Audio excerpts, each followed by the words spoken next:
Okay, so here's the lesson. Whenever you know what to do, but you find yourself not being able to do it, then you know that you are having an issue, not with actions, but with what you believe.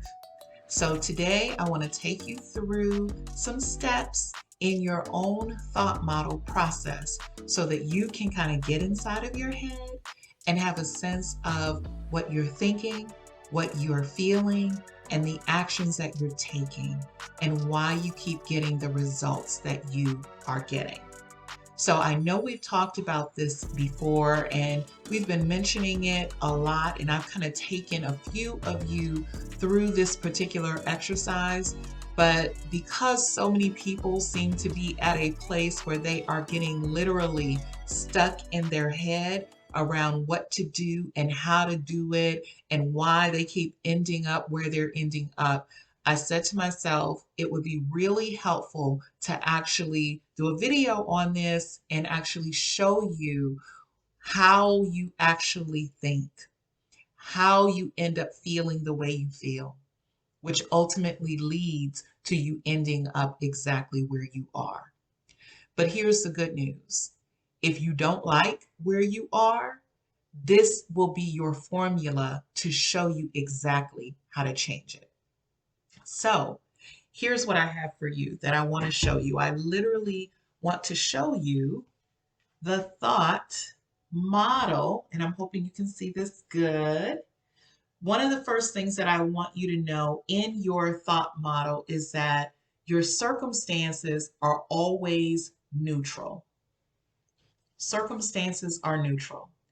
That can be a person, a place, a thing, a literal scenario.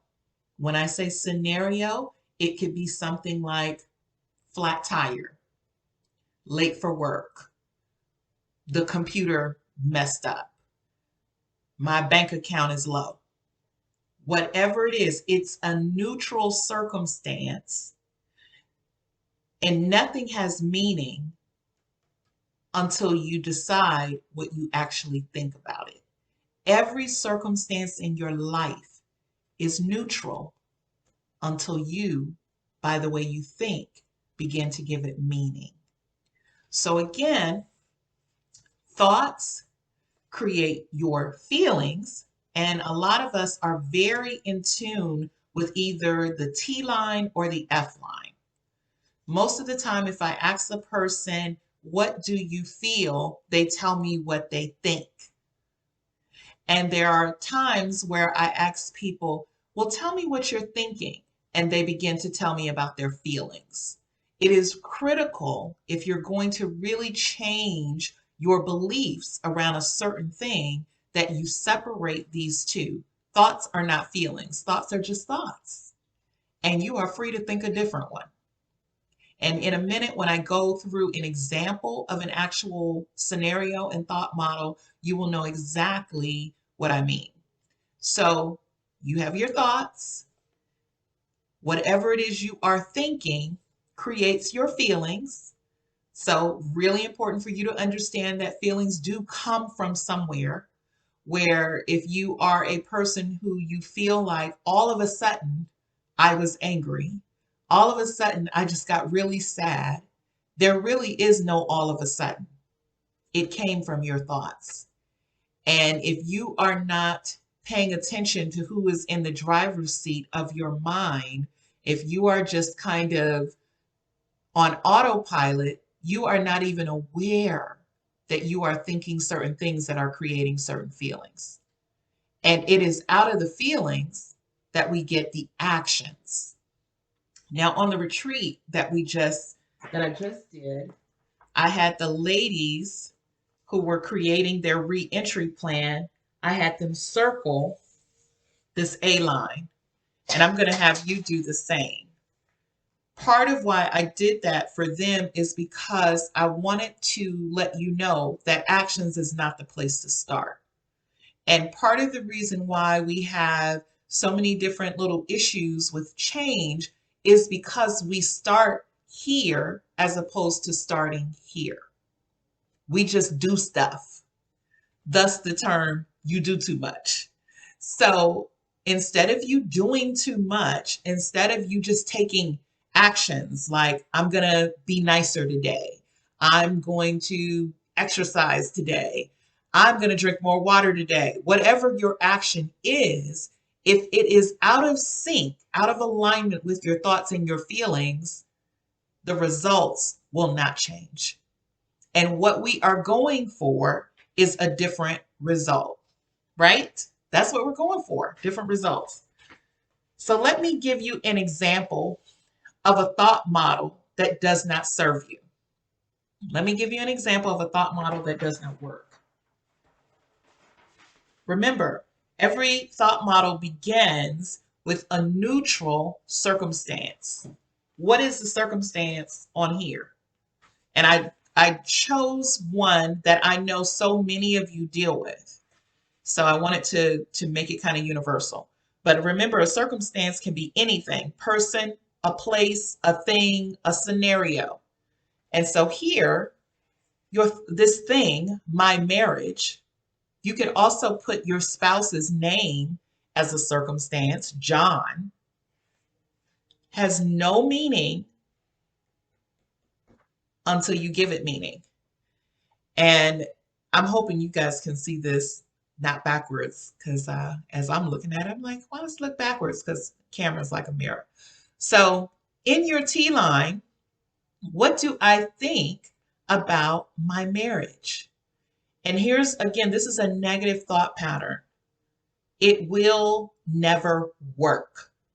If your thought pattern about the relationship, your marriage, is it will never work, what are the feelings that get created when you think that thought? Sad, angry, depressed. Not good feelings. Am I right? Not good feelings.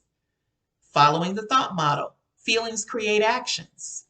So what do I do when I feel sad, angry, depressed? What did I put? I withdraw. I do busy work. I hide or try to suppress my emotions. I may spend money that I shouldn't be spending. I may eat when I don't need to eat. What do you do? This is for you to answer. If the thing you need to put in your C line, your circumstance, is your marriage, your relationship, that person could be your mother. What's my thought about her?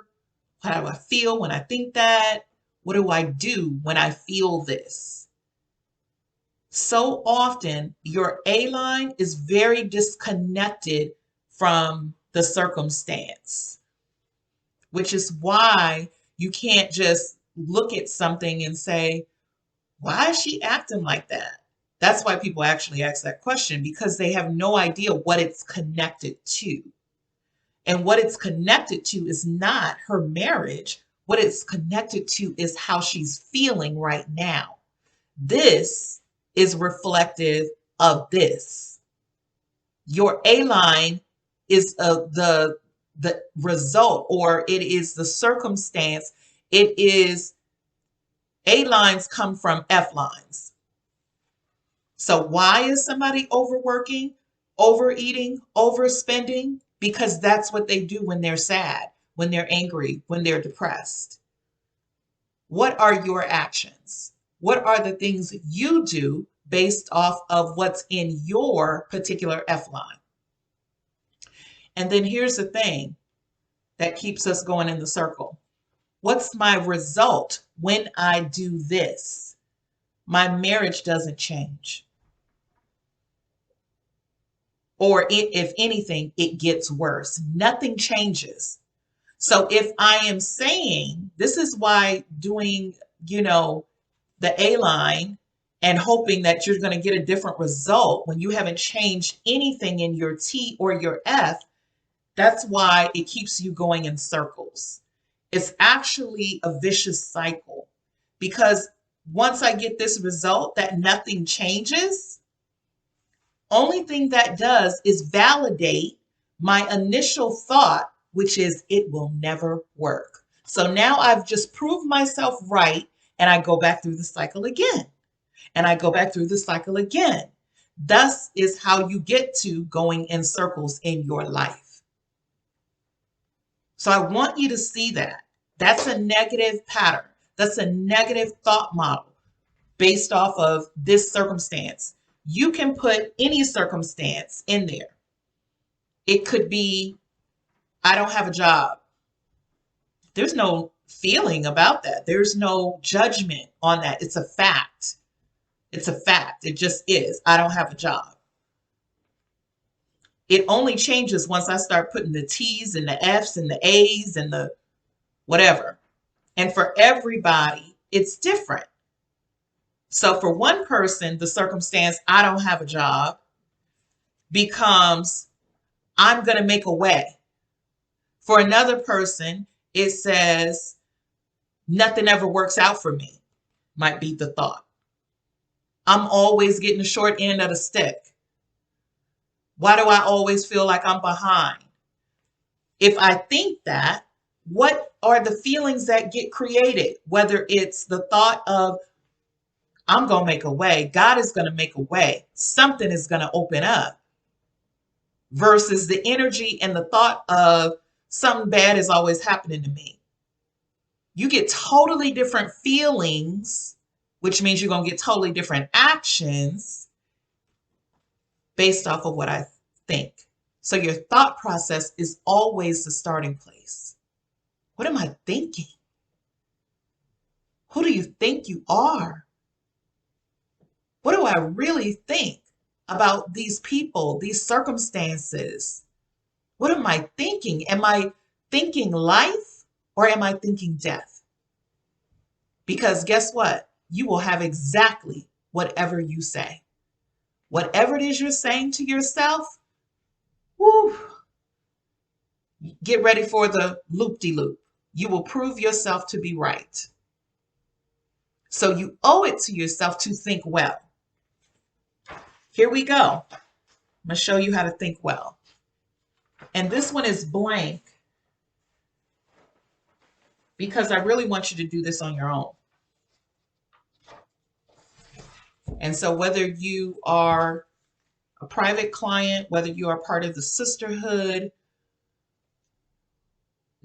whoever you are that you are seeing this, I want you to apply it to your situation. So circumstance still hasn't changed. I just added, if you have a hard time or you realize that the issue is not about marriage itself, it's really about him, that you really need to put him in the C line and not marriage, because marriage is an institution. It's a container. So what you may discover is that there's nothing really wrong with your thoughts about marriage, or there may be. Your expectations may be off. You may have added a layer of religiosity that doesn't belong there. The issue may be him. So you put him or the marriage in the C line, and then you say, because now we're trying to get to a positive result. And I did put that there. The result that we're looking for is a juicy, satisfying relationship. So then this is how you reverse engineer. What do I have to think to get myself down to here? A juicy, satisfying relationship. So what do I have to think about this circumstance, about him, about the marriage? What do I have to think to get to this? And I left it blank on purpose. If you have him as a C line, I know for me, to get to a juicy, satisfying relationship, I need to think, he's amazing. Oh my God, he intrigues me. Oh my goodness, he's so sexy. I love him. There's nobody else I'd rather be with. These are all thoughts. Now, here's the thing. The thought really does need to be something that you could believe. So if you find yourself unable to think a thought that could actually get you to here, maybe the question or maybe the circumstance needs to be breakup. Maybe where you're stuck is what you believe about a breakup, about a divorce.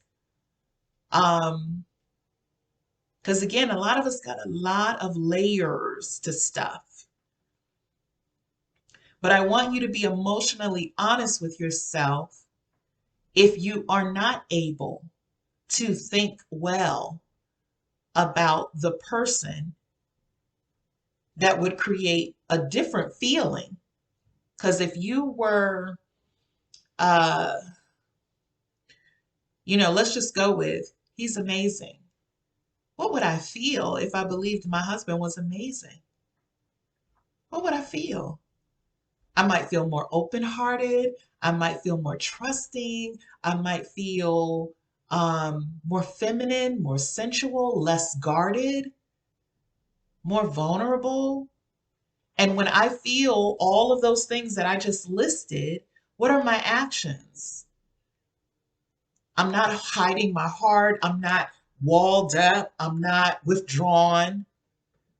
I'm probably the opposite. I'm more giggly. I'm more open. I'm more creative. I'm more free. I'm very free with love. And what would free for you look like? Would you be doing more things that were in the realm of physical touch? Would you be hugging? Would you touch someone's hand? What would you be doing if you thought your husband was amazing? What would you be doing if you thought this can work? There is hope. We can grow together. That's a thought. We can grow together. It's a very different thought from my marriage will never work. He will never work. He will never change. Remember, what are we creating? And it's okay if you really think those things, if when you really sit with yourself and you're emotionally honest and what you really, really think is what you think, you might want to look at what's the result. And for many of us, the result that you're really after is a life of peace and joy and fullness, a life of love. What I really desire is a life of love. And it may not be with the person you're actually with right now, but if you can believe that love is possible for me or I'm worthy of love, and then that does not create or it should not create feelings of sadness and depression and all of that stuff or anxiety, but it creates different actions. So the actions may be this relationship is complete and I think I need to move on. The actions may be, I'm no longer going to have certain conversations because I know I'm worthy of more. I don't want to argue. That's not the life I want to live. It's not going to lead me to joy and peace and happiness. It's not.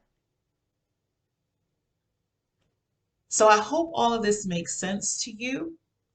I've been sharing it, even though it's a tool that I've had for a while, and it really helps you to work on your mindset, for you to be aware of where you are and how you got there.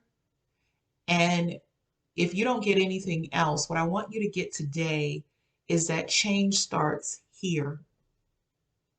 It doesn't start here with doing more stuff. You don't need to do anything else until you're clear about what you think and what your heart feels.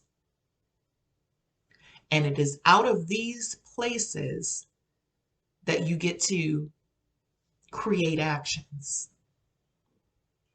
And my prayer for you is that you would create actions that lead you to the results that you actually want to get. You don't need to go in any more circles. We are circled out. No more circling wagons. It is time to go onward and upward, to elevate and be at the level that you know you are worthy of being on and that you should be on. And part of why you're listening to this even now is you know you got to make a change. And I want you to know that the change isn't in more activities. The change comes from being aware of what you think and how you feel, and then moving accordingly. So that's my word for you today. I hope it blesses you. Take yourself through this thought model. Get you your nice journal, pen, some paper, some tea, and sit with it. Sit with your thoughts. Get intimate with your thoughts. Get honest about your thoughts. And let's create something beautiful. Bye-bye.